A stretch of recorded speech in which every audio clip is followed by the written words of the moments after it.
Okay. We decided that we wouldn't have a loudspeaker and all that, meaning mechanical. So I hope you can hear me. Can you hear me okay back in the back? Can you hear me okay? I'm not a very loud speaker. I'll do the best I can.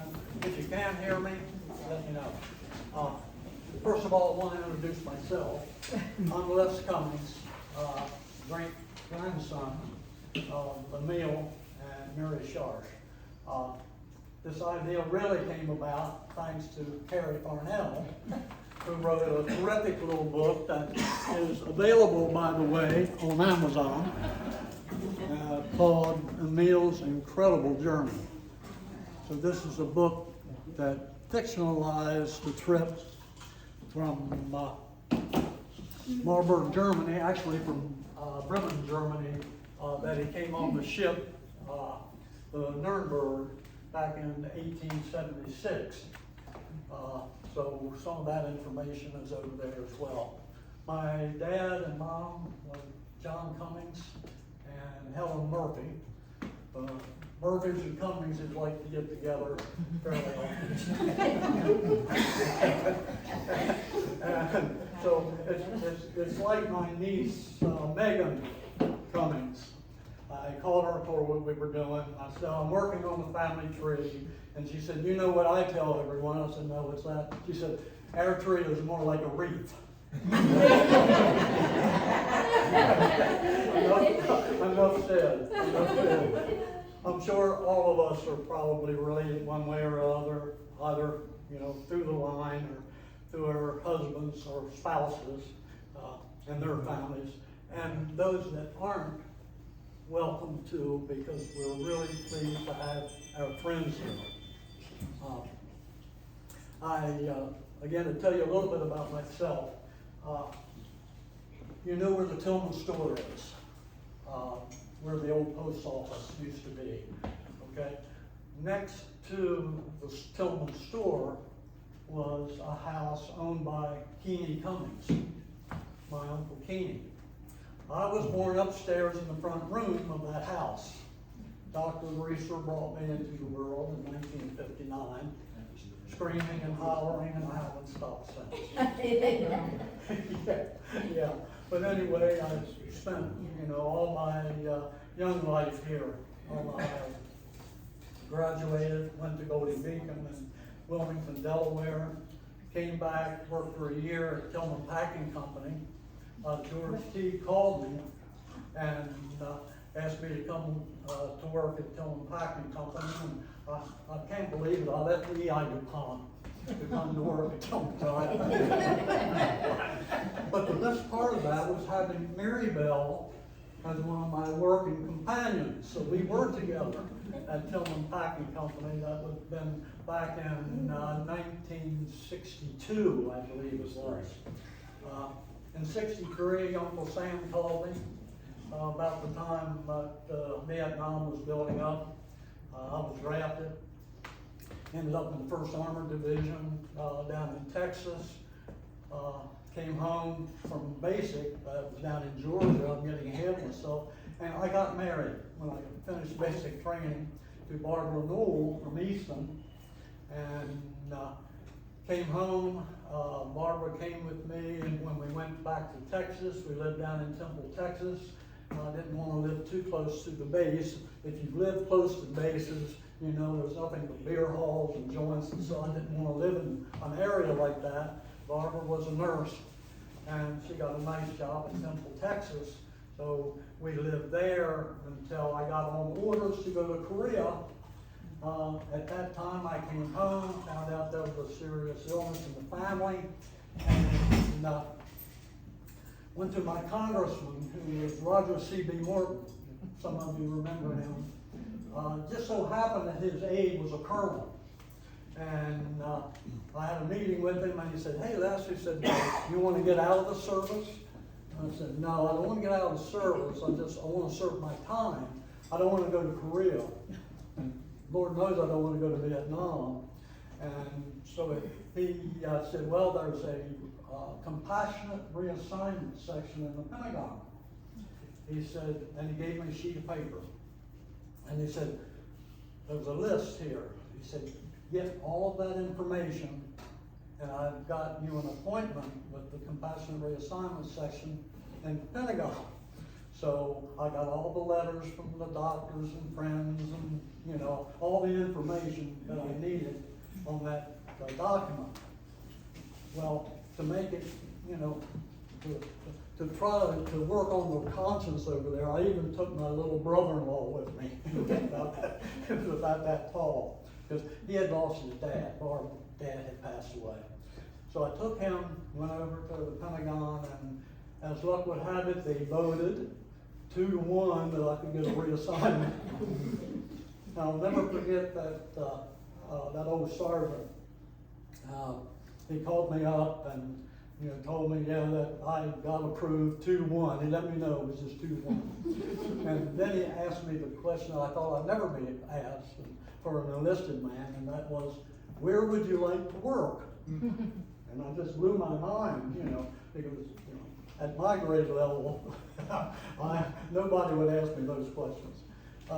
So anyway, I told him Fort Hollywood, you know, anywhere close to Baltimore, Washington, so that there was an emergency in the family, I could get home to help out.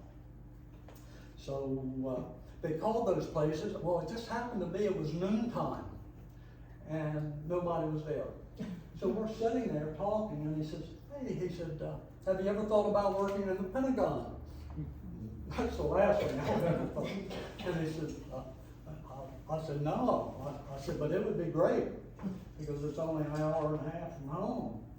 So he calls down to the Southern Data Processing Unit, that was my MOS, and lo and behold, they need somebody with my MOS, and says, hey, you got a job? He said, when do you want to go to work? I said, hey, next Monday would be great. So in 2 days, there was a black car, government car, that pulled up in front of Barbara's house, Mom's house. Guy come through the door, and had my orders cut to go to the Pentagon. So I was very, very fortunate, and I finished my service over there. Went to work, when I got out, I went to work for Wilson Laura Farms in Federalsburg, data processing over there. A few years later, in fact, it was in 1972, spring of 72, they closed the plant because of a wildcat strike. And a very sad time, very sad. A lot of people lost their jobs over there. And they asked 13 families if they wanted to go to Oklahoma City, which I never thought I'd ever go to. Ended up, we moved to Oklahoma City. I've been there now 51 years. So, but I get home once or twice a year, and it seems as I get older, I want to come home sooner. Yeah, I love it here. Anyway, spent the next 51 years out there. I worked Wilson Foods for about 7 more years. When the big oil boom took off in the late 70s in Oklahoma, there was so much money. It was amazing. I was lured away by some money to go to work for Texas International Petroleum. At one time, you know, we were buying companies left and right. It was crazy, just a crazy time. Worked for them for about 7 years, and then anytime there's a boom, what's next? There's a bust. Okay. So the bust happened about in 1982, the crash, and a lot of those companies started going out of business. I left, I quit, and went to work, of all things, for the Oklahoma Medical Research Foundation as their IT director. Spent the next 30 years with them, and it was just absolutely wonderful. Anytime you can look at yourself in the mirror in the morning and say, maybe something that I did yesterday, helping a scientist, you know, or a clinician, to help other people have a better life, it was a pretty cool career. And I was really, really fortunate. About 12 years ago, well, I've got a daughter, Lisa, grandson, John, Will. Lisa's husband is David, and my son, John Thomas.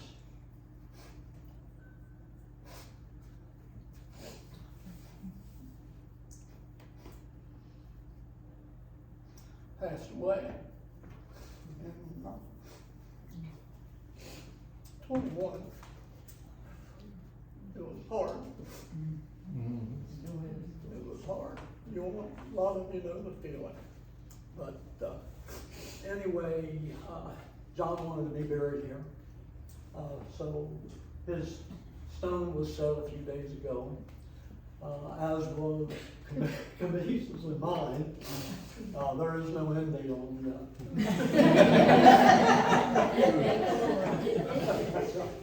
I checked that out before you told me. Yeah, but anyway, that's a little background. I've spent a lot of time.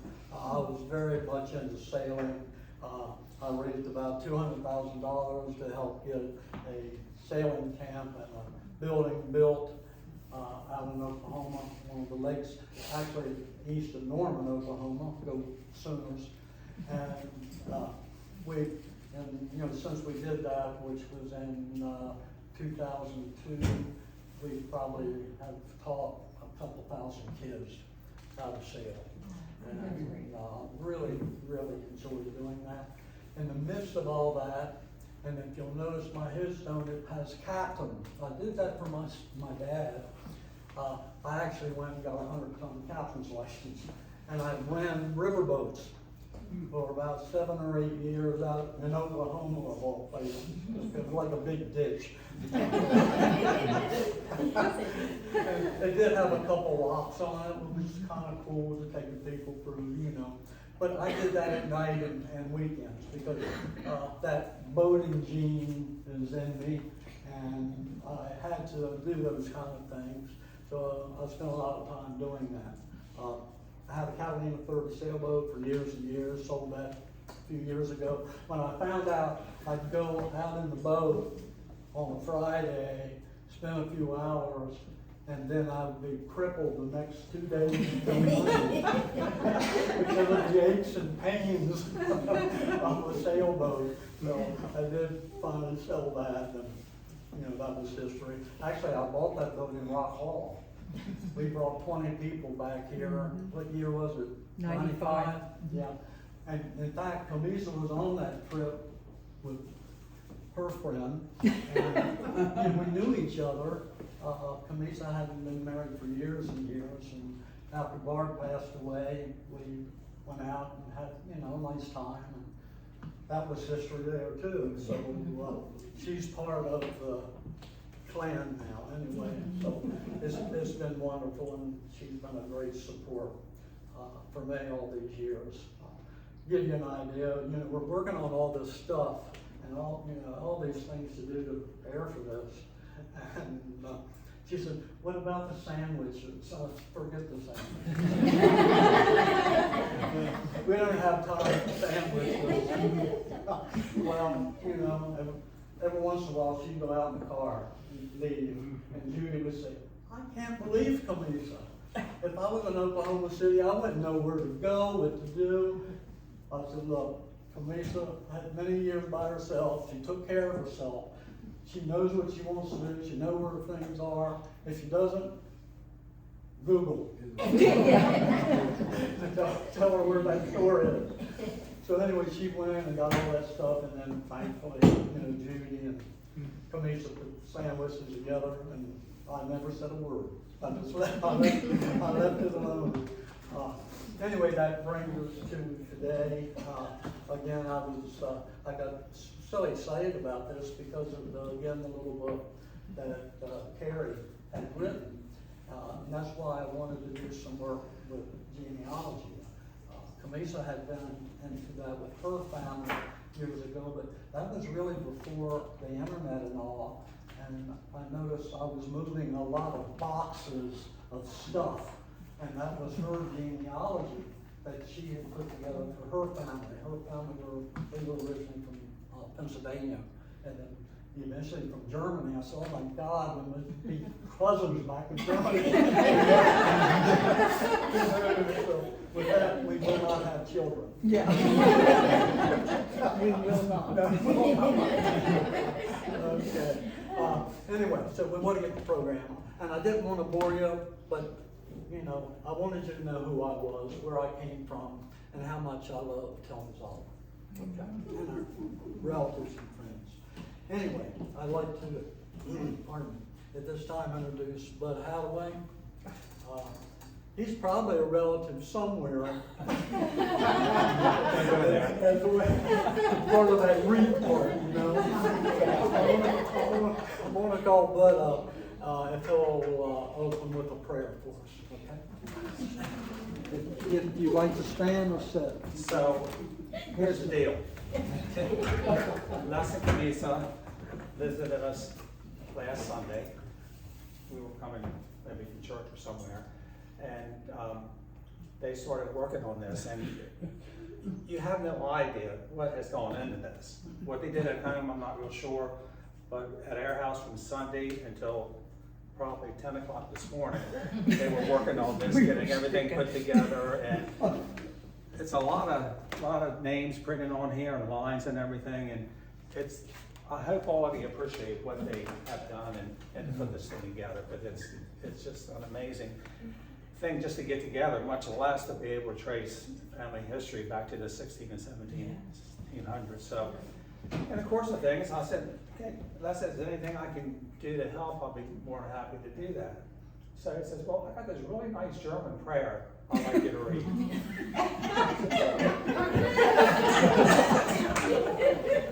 I understand the family roots are in Germany and everything, so since that time, Sunday night about 10 o'clock till this morning, I've had my face in Babel.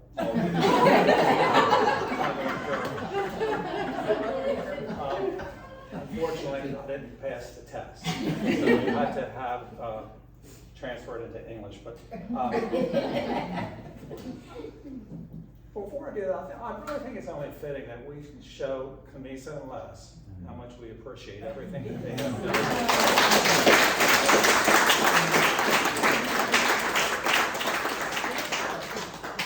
So this is the German prayer that we had converted into English, and it's a 18th century German funeral prayer, and it's titled "Be Still My Soul," and it goes like this: "Be still, my soul, the hour is hastening on when we shall be forever with the Lord, when disappointment, grief, and fear are gone, sorrow forgot, love's purest joys restored. Be still, my soul, when change and tears are past, all safe and blessed, we shall meet at last." Amen. Amen. Thank you.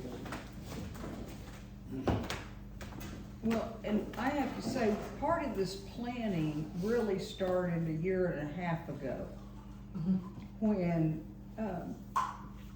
John passed away, and we began to look at headstones and look about ordering those, and he realized that Emil and Mary had no headstone. So we ordered that a year and a half ago, and they got set this past week. Just in time. Yeah. Thank you. At this time, I'd like to call on David Miller.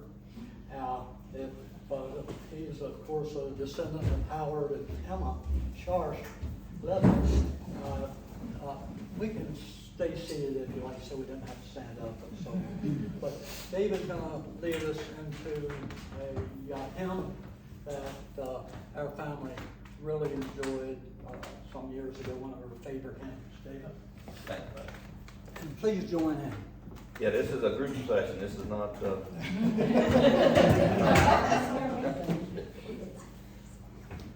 You feel like getting up here? We're gonna sing "In Your Garden." Come on. Yeah, come on.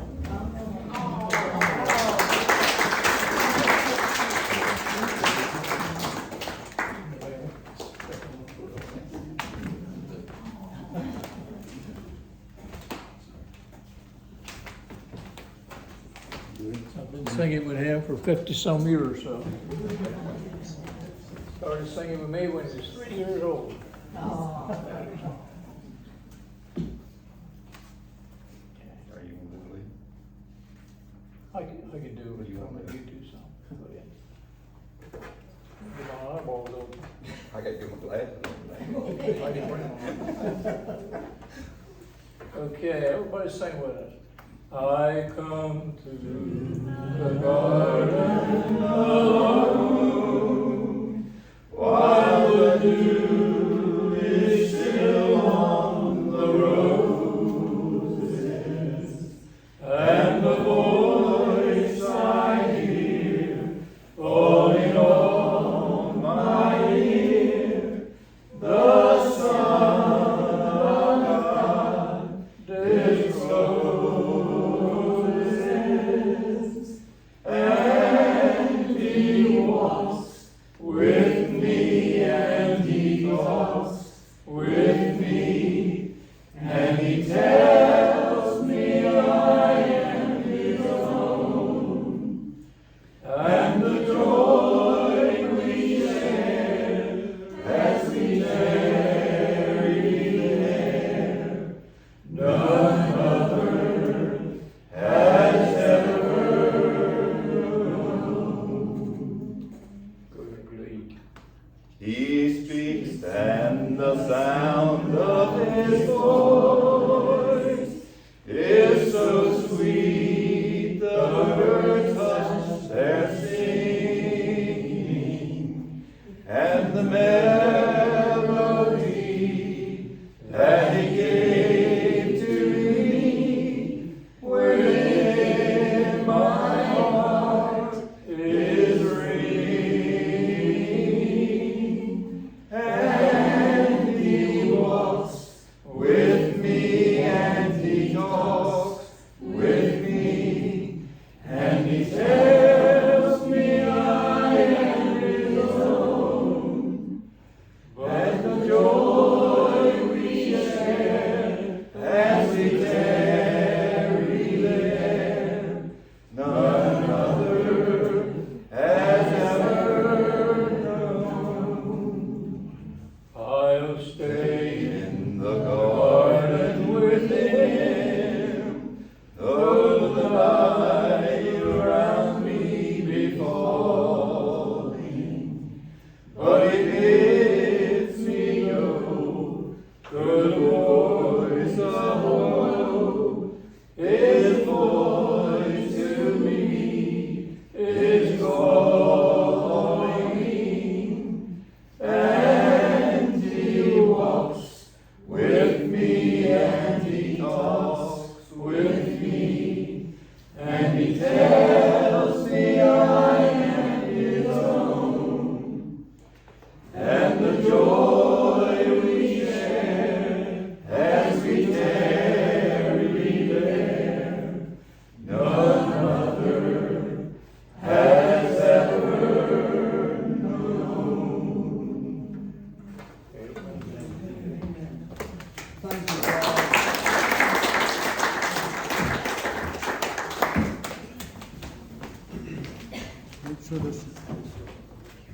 By the way, we are recording this, and in a few weeks, I hope to have this out on YouTube, and I'll get the link out, so if you'd like to watch it in the future, you're welcome to do so.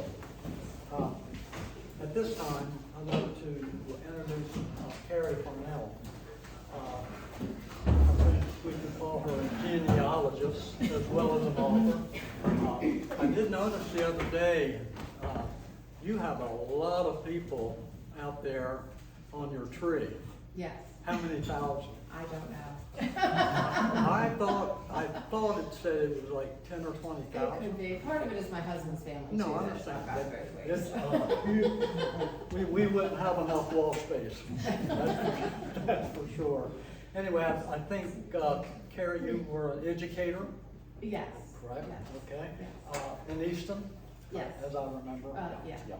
Anyway, she wrote that terrific little book. Again, it's available on Amazon. So you can pick up a copy of that. She has graciously offered to come by today and tell us a little bit about the research that she's done, maybe some of the stories from the book, and maybe some other stories that she couldn't put in the book. Who knows? But anyway, Carrie Farnell. Carrie.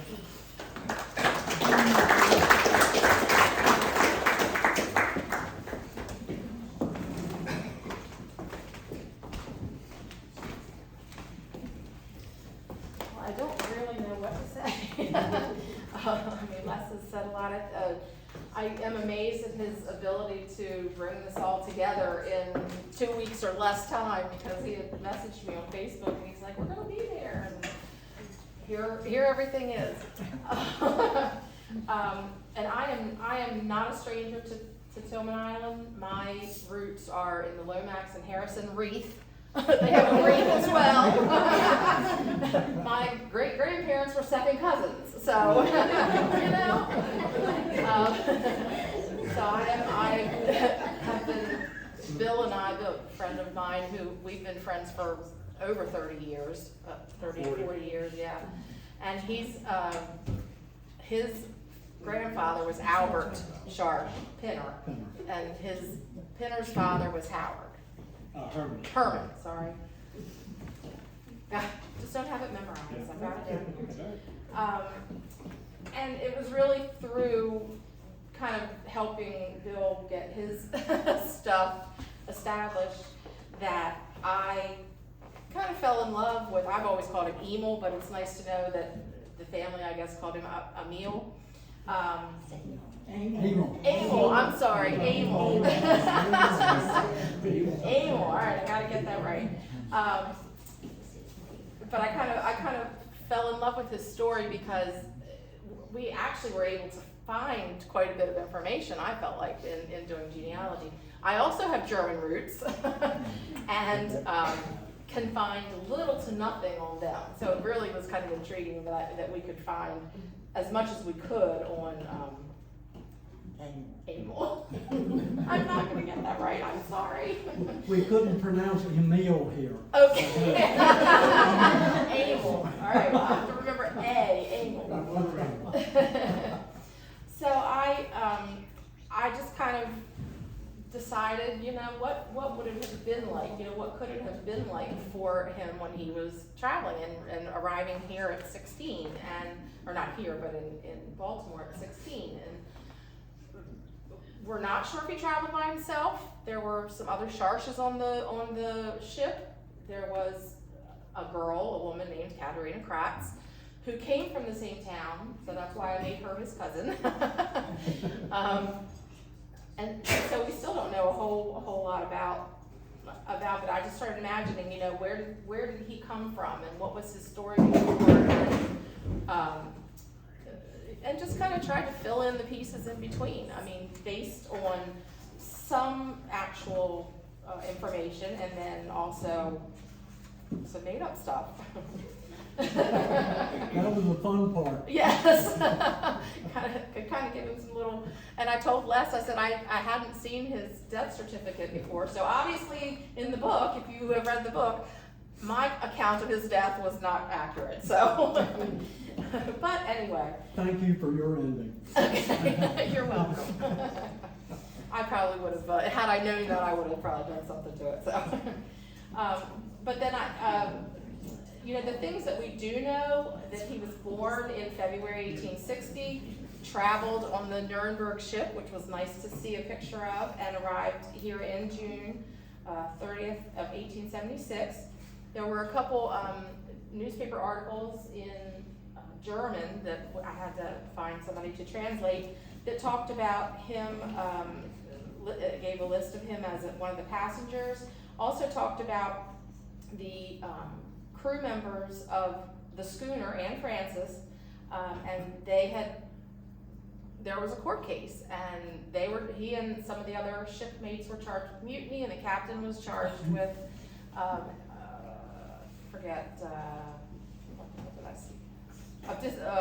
mistreating the crew. And in that article, they were all found guilty. We don't know what their punishments were, any of them, but I But think we know what the punishment was. He was sent to Tilghman. he was sent to Tilghman, right. Hey, not too much of a punishment. I mean, look what came out of it. I mean, goodness gracious. He did in family lore. I think this was a story that from Bill, maybe it was from your interview with Bunky, yeah. with Bunky. Yeah. That family lore said that he appeared on Tilghman Island after a steamboat had sunk out in the bay. And so I found out that there was a steamship that had sunk in the bay. That came out of the Baltimore Steam Packet Company, which was also called the Old Bay Line. It sank off the coast of Poplar Island, so I made that the boat that he sank on. You know, could have happened. You just don't know. When he first was in Tilghman, he was a servant in the household of James Shanahan in 1880. Shanahan descendants here? Probably. In one of the census records, it indicated that he was naturalized in 1881, so he became a U.S. citizen. He married Mary Niblett, and then according to Antoinette in her book, Tilghman Island Capers, he was attacked by a bull in 1890, coming through the vacant lot of Captain John Lee, or the bull was owned by Captain John Lee, and the bull nearly killed him. Captain Lee ended up buying him an extra set of clothing to replace ones that were torn by the bull, and, quote, provisions to help the man during his illness. She also talked about him being one of the signers of the letter that was sent to the Senate concerning laws and regulations about the oyster industry. I know y'all have heard about the oyster wars. I don't know a lot about them, but I know that was a big, big thing in the early days of Tilghman. And so I'm not sure what the letter said. I just know that he was involved in signing that letter to the Senate, something about the oyster wars and the oyster industry. In Raymond's, I'm going to get it wrong because off of Tilghman Island we say Sinclair, but it's Sinclair here, yes? Sinclair. It is Sinclair? Okay, all right. By Raymond Sinclair, Tilghman's Island story, he talked about Emil as entertaining the passengers at the steamboat wharf because he worked for, I'm guessing, the steamboat company. And he would play his accordion to entertain everyone. In the 1900 census, Emil and Mary were living together with 7 children. In 1910, Mary and 6 children were living in Tilghman, and Emil is living in Baltimore, listed as a servant. We don't know how he ended up there, or at least I don't know. I don't know if anybody's got family stories about that. Then in 1920, he was back living in Tilghman, but they were in 2 separate residences. And then, of course, he's buried behind the church and did not have a tombstone, and now he does. So, and I'm not sure. So in your book, I'm sorry, can I That's ask okay. you a question? Uh-huh. The Baltimore fire that you Yes. talked about, that was fiction? The fire was real, Okay, but him being there, you're not sure that's why he went? Correct. Okay. Yep. I wondered about that. yep, nope, that's entirely, his portion of that is made up. So, except that he was in Baltimore at that time. Yes. Yeah. That's about all I've got. Carrie, I really appreciate you being so interested in our family. And it's such a fun read. I read it 2 or 3 times. I'm glad that you did clarify in some of your posts on Facebook and today that it is fictionalized. I mean, it has truth in it. It's one of those historical fictions, but it's not 100% completely true. So. All right, thank you, Carrie.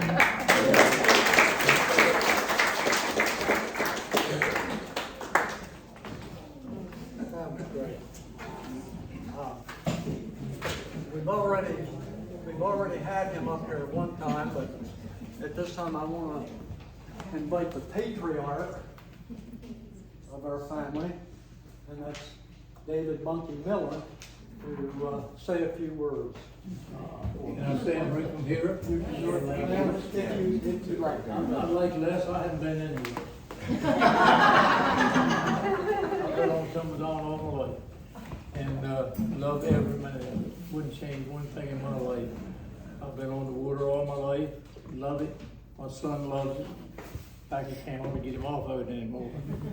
But I can remember my grandmother. I'm probably the last, me and my family, the last one that ever talked to my grandmother, because she was in a nursing home up in Rio Vista. And Chris was with us and Bonnie was with us. And we went up and seen her, and she was pretty well blind by that time. Very feeble, laying in bed. And we'd gone many times where she'd be out in the rocking chair sitting out on the front porch. But she was a great woman. She really was. She went through a hard life, believe me. She told me some great stories, and one story she told me that I'll never will forget.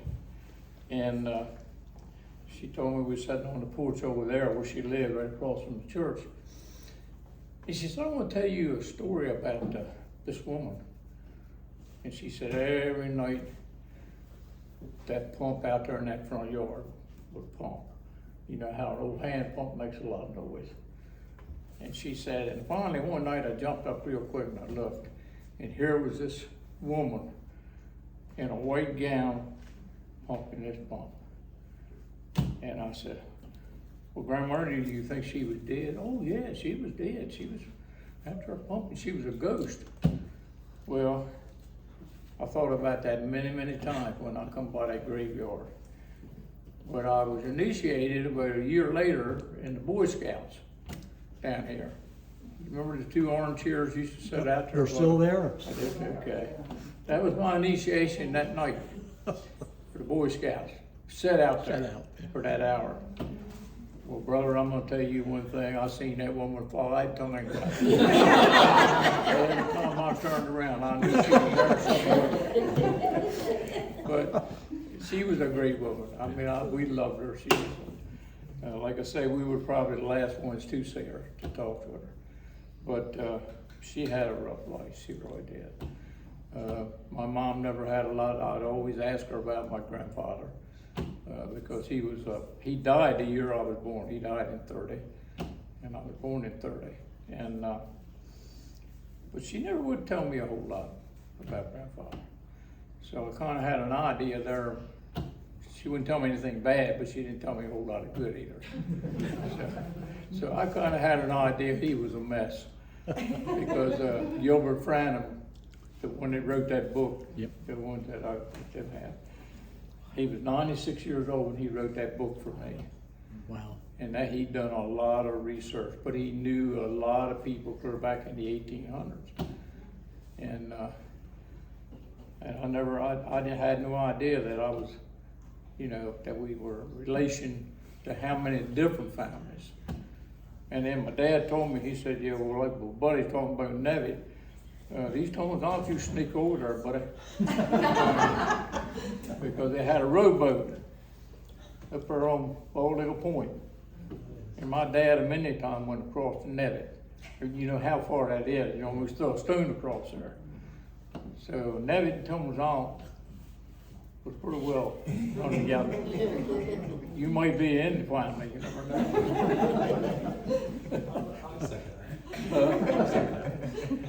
But that's about all I have to say. But she was a wonderful woman. We loved her.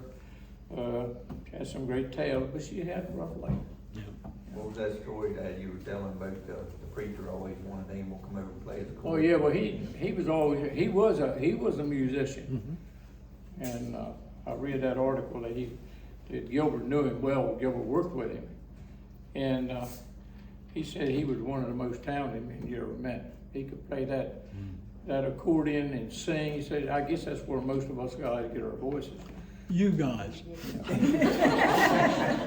But anyhow, he used to play there out on that front porch, and the preacher said, Emil, why don't you come over to church and play us a song over there sometime? I said, it's beautiful. Why don't you come over? When my ship comes in, I'm coming. So when he preached his funeral, he said, "Well, Emil, your ship came in." Yeah, That's about all I have to say, but I just, what a wonderful family. Yeah, Praise God, it you is. couldn't ask for any more. I'm sure we got a lot more that we don't Oh, yeah. see. You know, but, wonderful, wonderful, wonderful family. You know, a really neat thing about today too is I see some younger people here. And keep this in mind, because I wish I had done it. See the elders in your family, talk to them, get information from them, because one of these days they're gonna be gone, and that information is gonna be gone with them. I just wish I had sat down with Dad to get more information. He probably knew who Emil's family, you know, Mom and Dad were. Well, I knew your dad and mom well. Yeah. Yeah. A lot of the family didn't know that they had a daughter that died, Anna Mae. Was a beautiful girl. So 16 years old That was- and had a beautiful voice. Yeah, that was Her and Dad's Calvin, sister. her and Calvin used to sing together, Yeah, and they're both cousins. yeah, But she was one beautiful girl and died about 16. 16, yeah. Well, Bunky, thank you so much. We really appreciate your comments.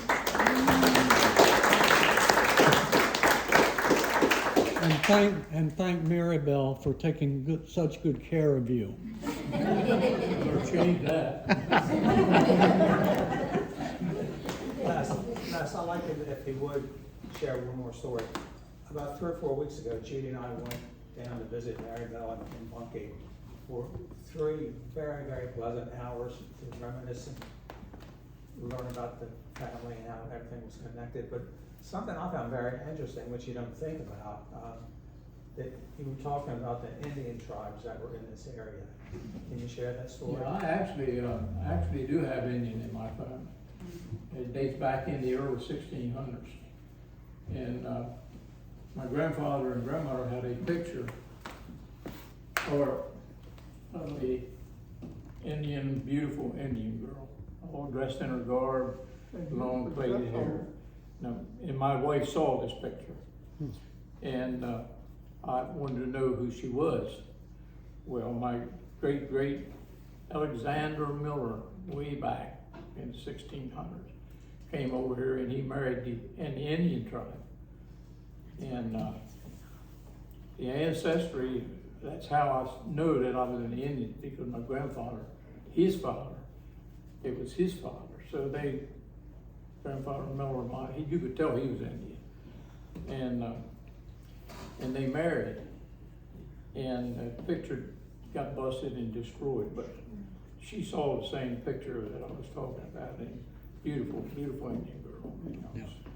So if you ever see me running around her hollering and screaming, having a rain dance or something. This is going back to his roots. Oh, that's great. If you were in Oklahoma, that would be a very important thing for you to know, because then you would be on the Indian rolls. Okay, that means free education, free medical care. It's a pretty neat deal. So that's a very important thing out in Oklahoma. And Camisa just knew that. Ancestry DNA test law. She just knew because of some old photos, that I know my great grandmother. I can just tell because of the long hair and the high cheekbones and dark eyes. I know, that she had to be, from one of the Indian tribes. Well, she did her DNA. No. In fact, her DNA was very similar to my DNA. That's why I think we're still cousins. Anyway, thanks again, Bunky. I remember those days that I lived right next to you guys. Mom and Dad lived in a duplex. Yep. Bill Lednam and his family was in one side of the house, and our family was in the other side of the house. And then Lonnie Miller and all your family were in the next house. Yes. Then Ed Haddaway. Yes. The next house, yeah. So I was there till I guess I was about 9 or 10 years old, and we moved up the aisle Yeah, moved away, all the way up nearly to Yeah. the bridge. You were uptown. Yeah. Okay, at this time, I want to introduce each of the 8 children, the original 8 children. And if any of you have had a chance to go through, or maybe just know your family tree, let us know if you're a part of that particular family. So we'll start with Herman. And, That's us. I'm sorry. Yeah, there we go. There's 2. All right, all right. And his nickname was?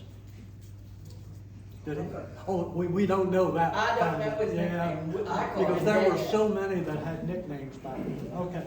But anyway, he has 22 descendants up here. We know there's more, but we did what we could in a couple weeks, okay? So when you leave here today too, there's a book up there. If you have notes or corrections or whatever, feel free to please put them up there and we'll make those changes, okay? After we do Just some. to tell you a little story about Uncle Herman. The last day he worked, I took him tonging with me, Christmas week. Okay? So we're out there tonging, it's about 9 degrees, 10 degrees.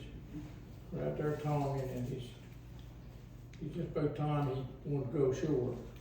He said to me, I think they're all leaving. They're leaving.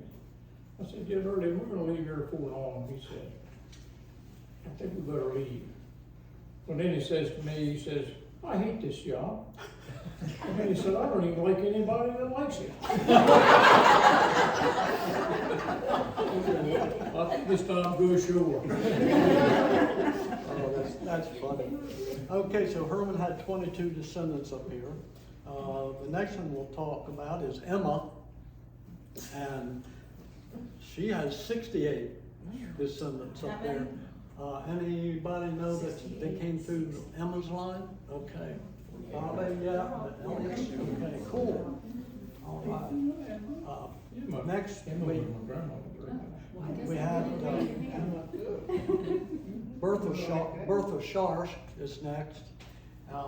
The only descendant that I knew of was Meredith, cousin Meredith Bosman, Yeah.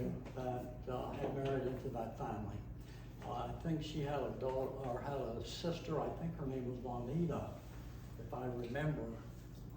That's quite a while ago, but we don't know, we don't think her sons had any children that we know of. They moved away down I know Florida. Mary did. Baltimore, I'm sorry. Married when he moved up in Baltimore City, in that area. It was a funny thing, but about a month ago, I got a call from my grandson, Adam, at Bonnie's boy. Wanted to know if I knew Mary. I said, well, certainly I knew Mary. I grew up with him. And she said, well, this little girl that goes to school with his daughter was from Tilghman. You know, and his name was Mary. That would be my great grandfather. I said, sure, and I grew up with him. Wow. So I wrote her a letter Yeah. and took some stuff off that, sent That's it up cool. there about the family. Right. Yeah, Oh, that's neat. that was Aunt Bertha's Aunt family. Bertha. Yeah, she married Herbert Harrison. Herbert. Uncle Herbert. I can still remember Uncle Herbert I can't do. crabbing down on the sands. He loved to crab down there in the fall. And my line was right next to him. And I can still see him in those oilskins, man, taking all those sooks off. Yeah. Oh, yeah, they were the days. So anyway, Bertha and Herbert, they had 9 children. Next we have Ida Scharch, and a Yeah, descendant. that was, she married Pritchett. All right, well, she married a Pritchett, so we know that there's some. She had Bing was the, Bunky, yeah. And then brother, they And called Arthur. brother, and then Tuesday. And Tusi, yeah, so the Haddaways would have been in here, yeah. So we know of 17 descendants there. Then Uncle Kai, or Francis Scharch, married Aunt Hattie Ridgway. They had 2 children. One died as an infant, and one died when they were about 2 years old. And John Conrad, Ducky, who not many, but some of us certainly had him cut our hair when we had hair, down at the barber shop, with Johnny Moore.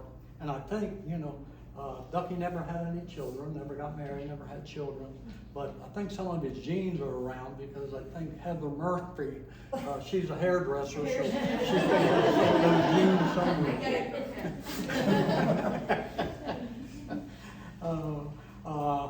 And Lester, the haircuts were 75 cents at that time. Yeah. 75? 75 cents. Wow.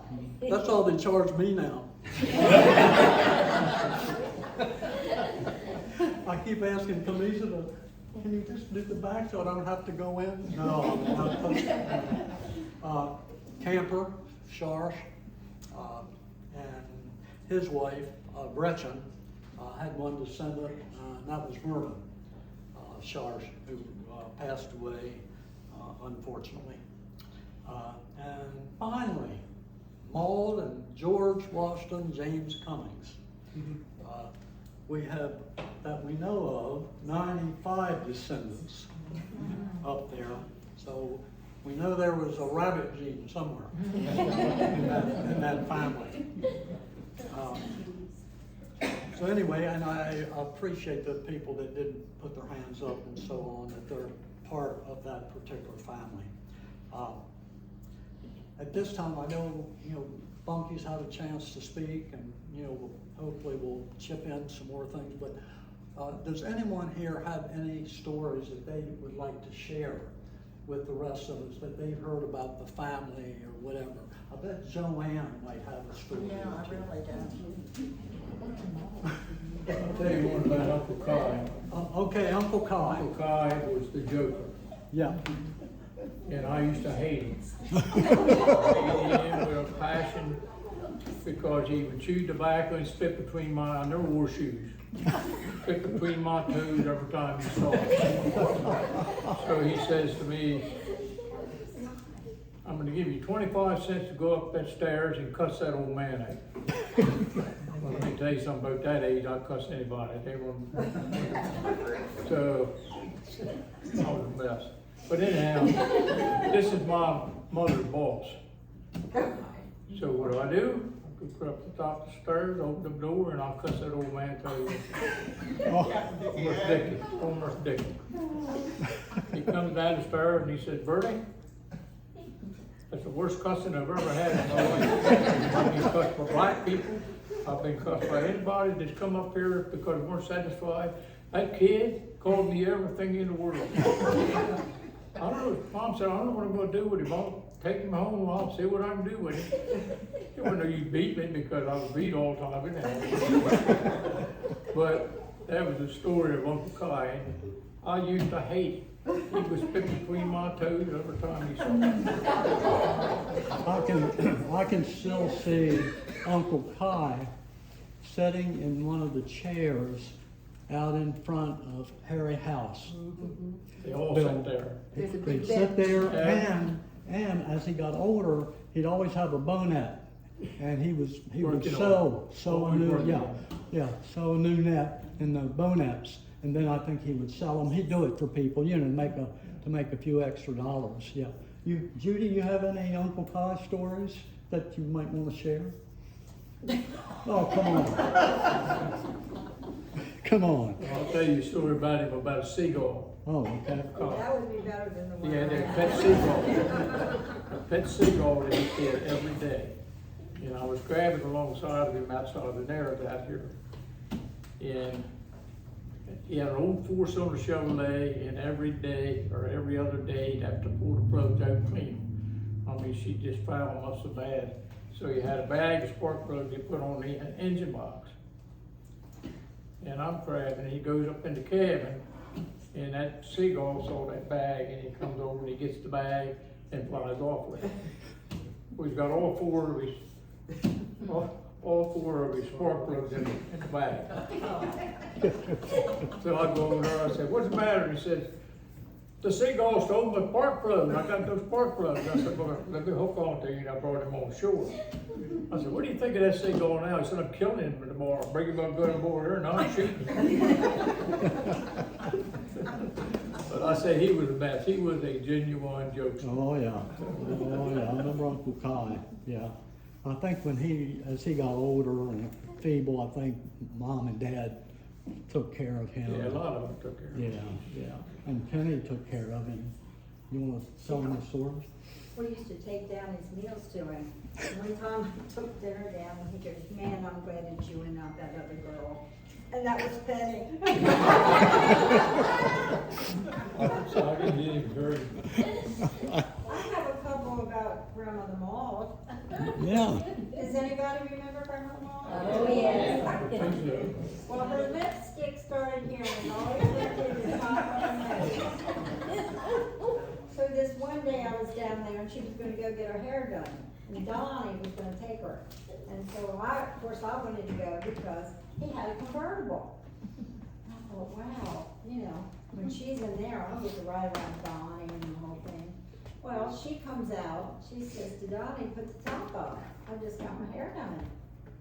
He said, no, I'm not putting the top on. He went in the store and got a paper bag.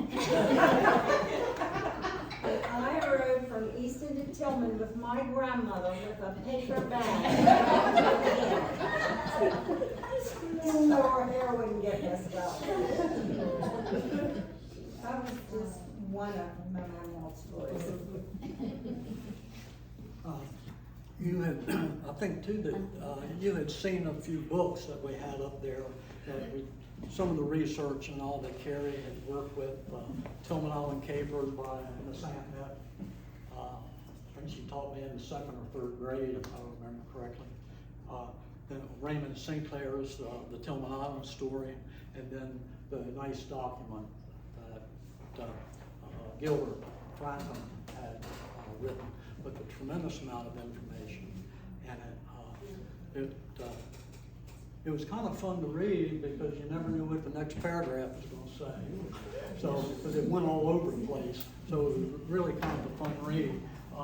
What I'd like to do is just read a few little passages from these books. And I think, we mentioned a little bit of this, but this was from Raymond Sinclair's book. When crowds of young folks would walk to the steamboat wharf to see the night boat come in, the watchman, Mr. Emil Sharch, or Emil, would entertain with his accordion. He could really make it do its stuff.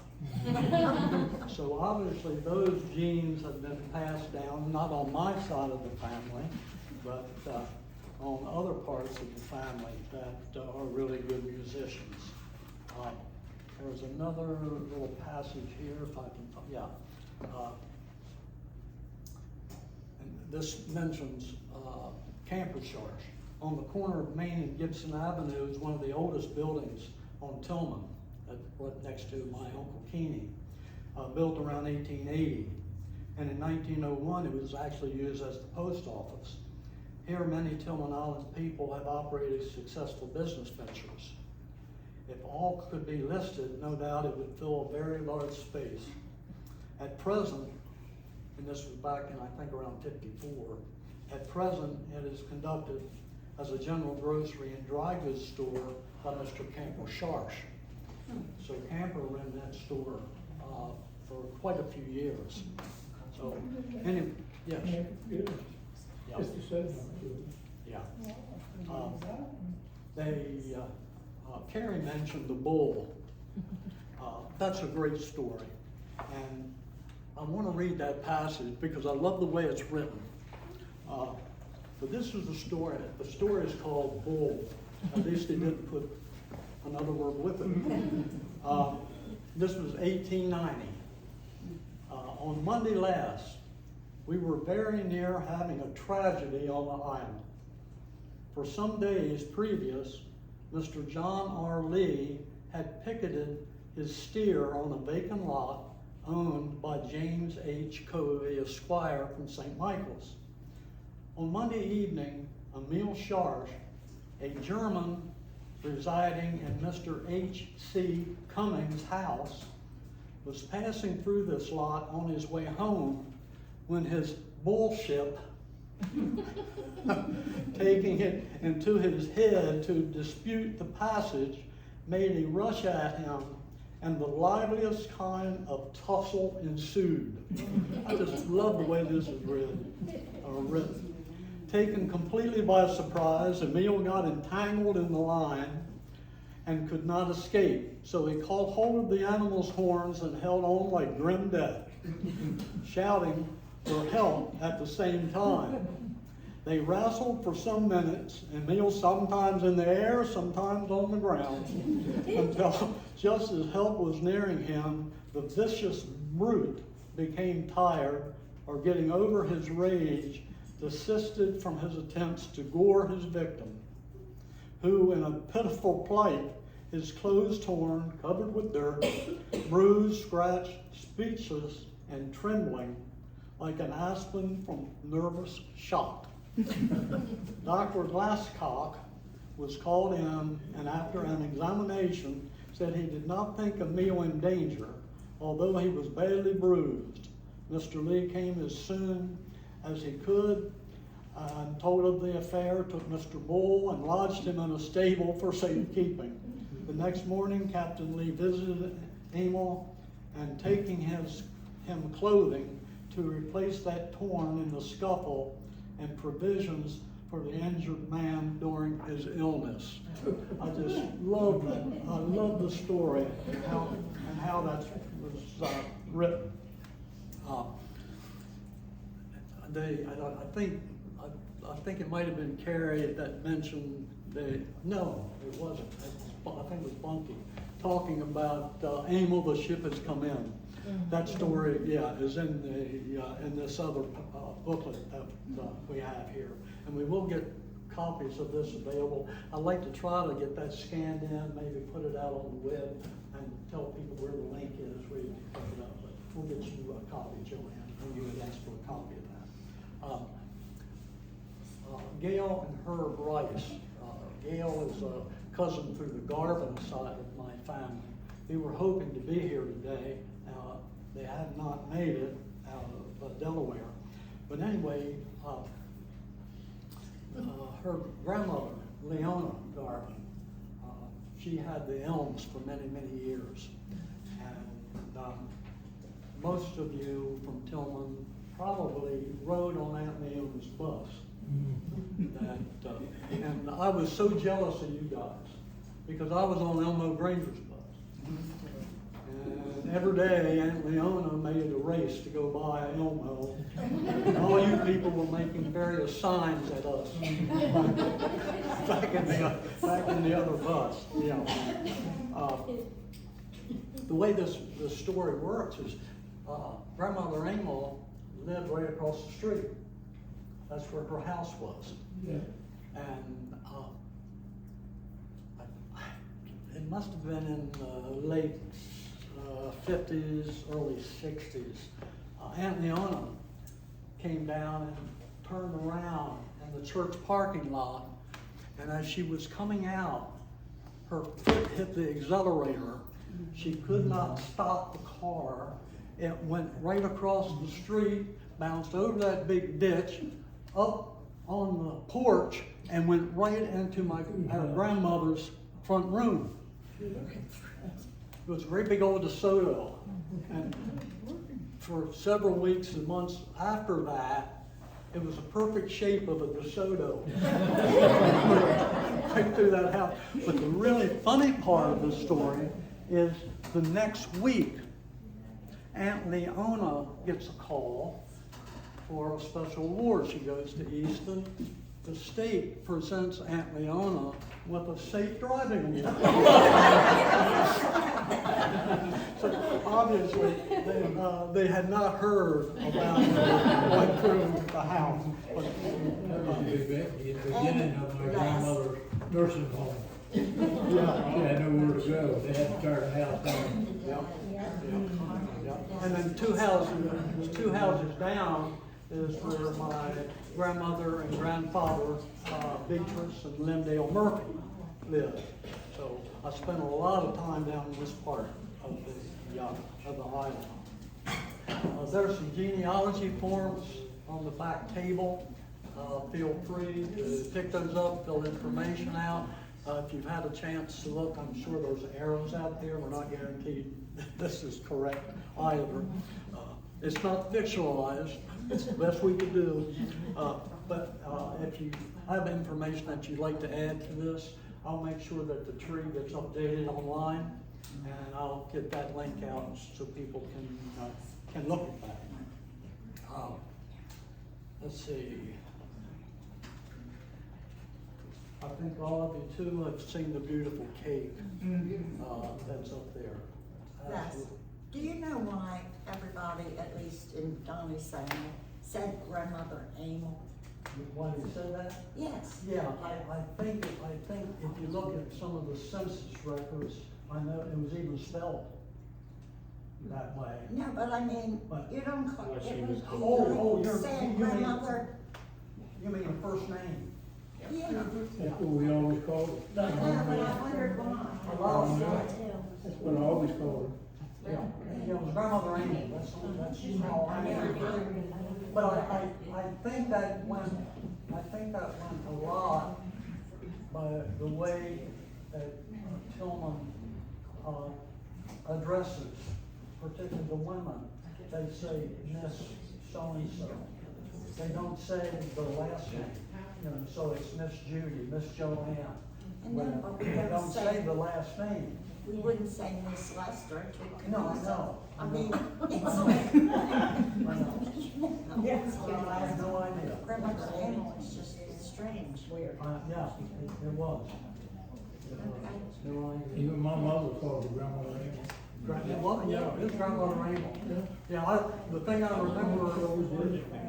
remember about her Bunky, I didn't go in her house too often, but it seemed like every time I went in, if she would provide us something to eat, it was always a nice piece of pound cake. I still remember that pound cake. Speaking of a story, my dad told me this story. Whether it's true or not, I don't know. But he said that grandfather Emil and grandmother Emil were sitting in the living room of the house, and there was a light there, and there was a bug flying around this lamp. And grandfather had a shotgun in the corner of the house. And grandfather, he's back in this old chair, and he picks up the shotgun. And, boy, I just wish this shotgun was loaded. He said, 'cause boy, I was real. And he pulls the trigger, yeah, it was loaded. And shot a hole right through the side of the house. Whether that's true or not, but Dad told me that he knew that to be a fact. I think her ears were probably ringing for a while. Yeah. Again, before we finish up here and get something to eat, are there any other stories that someone would like to share with One us? story I'll tell you, I went to a Thanksgiving dinner down there. She was a great cook. Well, they had killed hogs a few days before that, Uh-huh. and I didn't know what I was eating. And this big old pan come out with this pie, beautiful pie, red. So I said to grandmother, I said, what is that? She said, oh, it's good cherry pie. So I cut a big chunk out of it and I ate it. And then Mom said, you know what you just ate? I said, no, it was blood pudding. When they saw it, he got so sick, I thought he was gonna die. She made it out, she went down there and got the, from grandfather's hog and then got the blood. Oh, boy. That was a German dish. Yeah, I think I'd love to have cherry pie. Any other stories anyone would like to share? Debbie, anything on the Cummings side, Aunt Pearl? Even though it's not part of it. Remember where I am. I'm sorry. I don't know, but you talked about Sharch. Now, he was down on some Uh-huh. road. Yep. So Grant and I bought that house after he died. Layton's who bought it, right? Layton's he bought it, and talked about, Arthur's riches. Who lived behind. Yeah. And so property, or which was their property, there was a hand pump. And I didn't know Mr. Pritchett. I had seen him when I was a kid walking, he always walked, didn't drive, right? Yeah, I was his Toots's father. father. Yep. So anyway, Graham and I were out there and we were kind of looking around, and he comes up and he says to Graham, "You know this is a community well, right here with this hand pump. This is where I get my water." And Graham said, okay, help yourself. And he said, "Well, I just need to tell you, since it's on your property, you need to put a new leather in it." And then he looked at me and he goes, "Ann, it's a pleasure looking at you." Where are we? But, you know, he was Any other stories anyone would like to share? Okay, well, let's bring this to an end. Again, I want to thank Buddy and Judy and Camisa for helping to put all this together, and I think I'd like to give them another hand.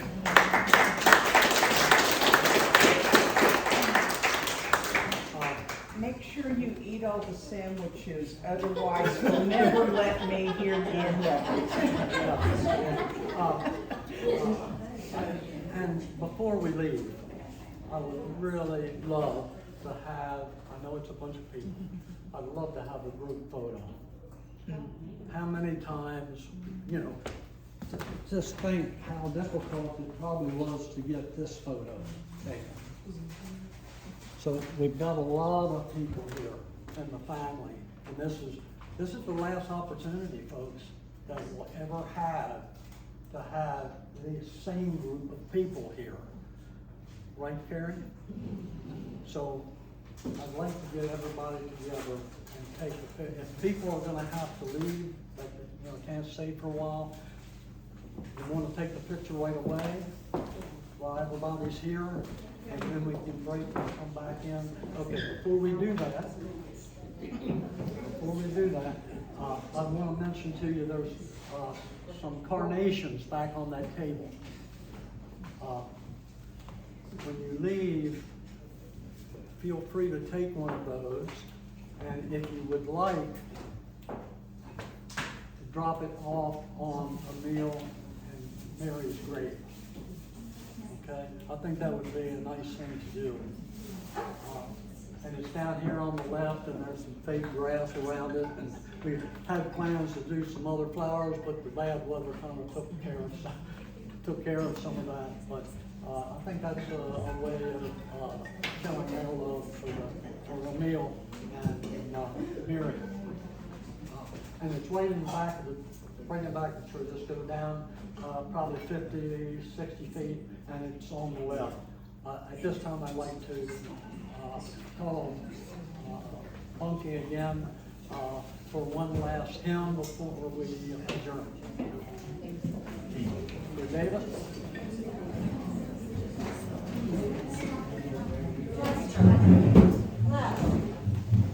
Don't leave, okay?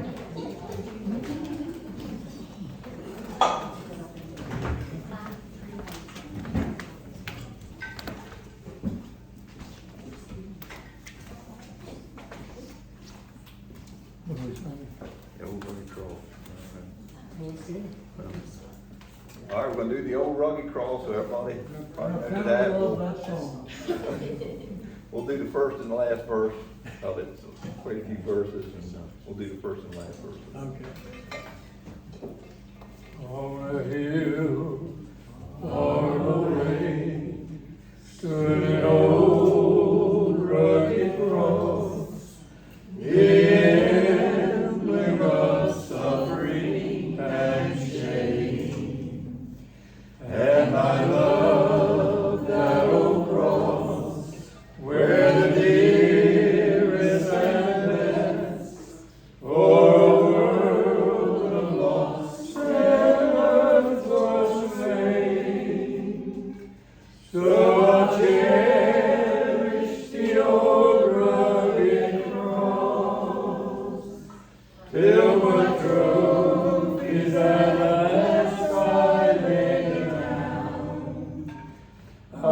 will cling to the old rugged cross and exchange it someday for a crown.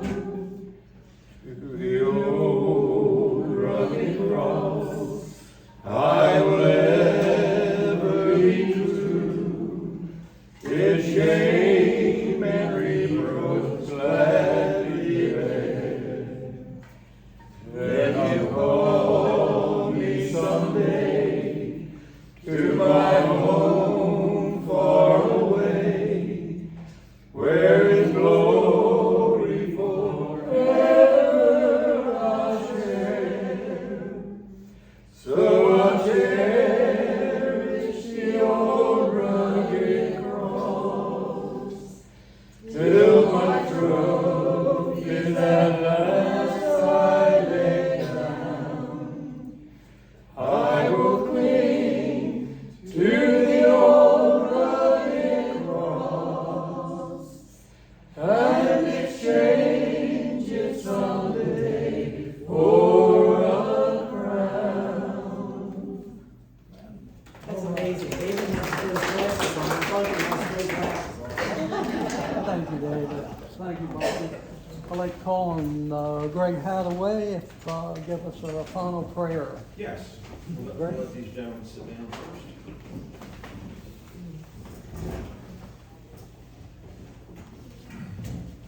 Lord, we thank you for this day, Lord. We thank you for the opportunity to come together as one family, Lord. We thank you for the folks that came before us and learning today about their history and a little bit about their lives. And Lord, we just thank you, God, for bringing us all together today. We thank you for the ones that share stories and worked on this program. And Lord, we just ask and pray you bless this food.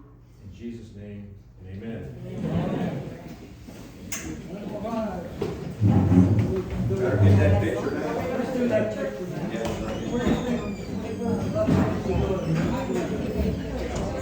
Yeah, you do it.